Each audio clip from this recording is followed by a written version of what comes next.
What's going on, everyone? Welcome back to the channel. So I wanted to talk about something pretty big going on in the Halo world, and that is that the head of 343 Industries that was overseeing production on Halo Infinite, Chris Lee, has now stepped down. According to a new report from Bloomberg, Halo Infinite's development cycle continues with turbulence as Chris Lee is now stepping down, as he had confirmed to Bloomberg News today. He said, quote, "I have stepped back from Infinite and I am looking at future opportunities. I believe in the team and I am confident that they will deliver a great game, and now is a good time for me to step away." The highly anticipated next installment of the Halo franchise was originally slated to come out alongside of Microsoft's launch of the Xbox Series X in November. However, that's no longer the case. The game was delayed in early August, following poor fan reception to an early public version that was showed off during a gameplay demo. At the time, Lee's role was sidelined a few weeks later as Microsoft brought in Halo veteran Joe Staten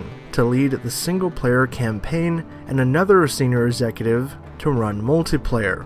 Chris Lee has been at 343 since 2008, a year after its founding, overseeing the Halo series. Since 2016, his title has been Partner Studio Head. Bloomberg goes on to say that development of Halo Infinite has been rocky, to say the least. In August of 2019, 343 lost its creative director Tim Longo and exec producer Mary Olson. At the time, the company said that the overall creative vision and production of the game remains led by Chris Lee. When Halo Infinite was announced that it was going to be delayed beyond November, that was a pretty big blow for Microsoft, because they were relying on the game to help sell new consoles in holiday season. But sadly, that isn't going to be happening anytime soon.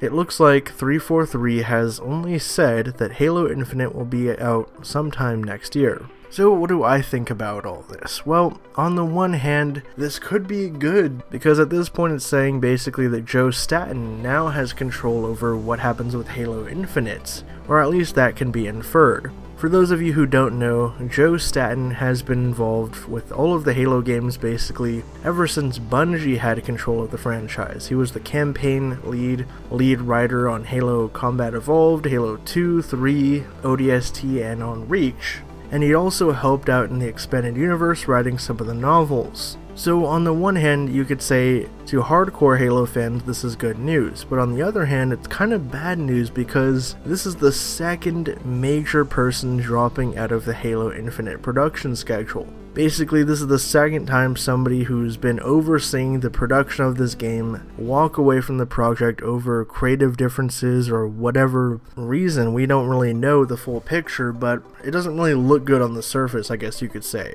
As for my personal opinions on Halo Infinite, I actually did like what we saw in the gameplay trailer, but it was clear the game wasn't anywhere close to being finished, and in terms of the Halo games that 343 Industries has produced, I haven't really been a big fan of them either. For me, Halo really ended after Reach. I didn't like Halo 4, and for that reason I didn't actually play Halo 5, so I was never really looking forward to another Halo game from 343, but I started to get a little bit more excited for Infinite when they were saying that it was going to be like a soft reboot, and we got pictures of the Chief and he was looking more like his classic self, so I was like, maybe I'll try it out, but I'm not going to get super excited because it is still 343 behind this, not Bungie. So drop your thoughts down in the comments below. What do you guys think about this news? Are you more or less excited for Halo Infinite at this point now that we know that Chris Lee is stepping down and basically all eyes are on Joe Staten, the Halo veteran that Microsoft brought in August to oversee the single player campaign mode? Drop your thoughts down below. If you guys are new to the channel and you want to hear more from me, you can hit that subscribe button and the bell icon next to it so you can be notified whenever I drop new content. If you want to hit me up on social media, you can find me in the links down below. With all that being said, I'll catch you guys next time.